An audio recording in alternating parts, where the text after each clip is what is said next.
কথা বলছি ভয়ে জব হিয়া থেকে সম্প্রতি ভাইরাল হওয়া 14 দিনের শিশুকে পানিতে চুবিয়ে মারার ঘটনা নিয়ে। আসলে একটা মেয়ের জীবনে, বিশেষ করে গর্ভাবস্থার সময় আর সন্তান জন্মের পর, মা বা বোনের মতো একজন আপন মানুষ পাশে থাকা অনেক বড় আশীর্বাদ। কারণ তখন একজন নতুন মা শারীরিকভাবে অনেক দুর্বল থাকেন, মানসিকভাবেও অনেক পরিবর্তনের মধ্য দিয়ে যায়।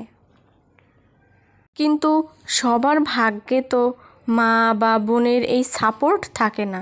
অনেকের মা নেই, অনেকের বোন নেই, আবার অনেকের পাশে এমন কেউ থাকে না যে একটু সময় দিয়ে দায়িত্বটা ভাগ করে নেবে। তখন দীর্ঘদিন ঘুমের অভাব, একা সব দায়িত্ব সামলানো, সময় মতো খেতে না পারা, শারীরিক দুর্বলতা আর মানসিক চাপ, সব কিছু মিলিয়ে একজন মা অনেক কঠিন সময়ের মধ্য দিয়ে যেতে পারেন।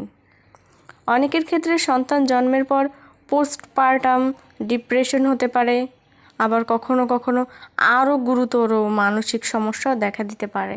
তবে মানসিক সমস্যায় ভুগলেই যে কোনো মা নিজের সন্তানের ক্ষতি করবেন এমনটা একদমই নয়। বেশিরভাগ মা কখনোই এমন কিছু করবেন না। সম্প্রতি যে মর্মান্তিক ঘটনাটি নিয়ে সবাই আলোচনা করছেন সেটাও সত্যিই হৃদয় বিদারক। কিন্তু বাইরে থেকে দেখে আমরা নিশ্চিতভাবে বলতে পারি না ওই মায়ের সঙ্গে আসলে কী ঘটেছিল বা কী কারণে এমন ঘটনা ঘটেছে।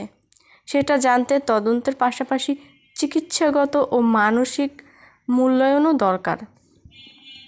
তবে এই ঘটনা আমাদের একটা গুরুত্বপূর্ণ বিষয় মনে করিয়ে দেয়। নতুন মায়েদের শুধু শারীরিক স্বাস্থ্যের নয়, মানসিক স্বাস্থ্যের দিকেও সমান গুরুত্ব দেওয়া জরুরি। একজন নতুন মায়ের পাশে থাকা, তাকে একটু সময় দেওয়া, যেন সে কিছুক্ষণ ঘুমোতে পারে সেই সুযোগ করে দেওয়া, সময় মতো খেতে সাহায্য করা, বাচ্চাদের যত্নে একটু দায়িত্ব ভাগ করে নেওয়া, এই ছোট ছোট সহযোগিতাগুলো একজন মায়ের জন্য অনেক পার্থক্য তৈরি করতে পারে। কারণ একজন মা যখন একটা সন্তানকে পৃথিবীতে নিয়ে আসেন, তখন শুধু বাচ্চারই যত্নের প্রয়োজন হয় না, প্রয়োজন হয় মায়েরও যত্ন, ভালোবাসা আর মানসিক সাপোর্টের।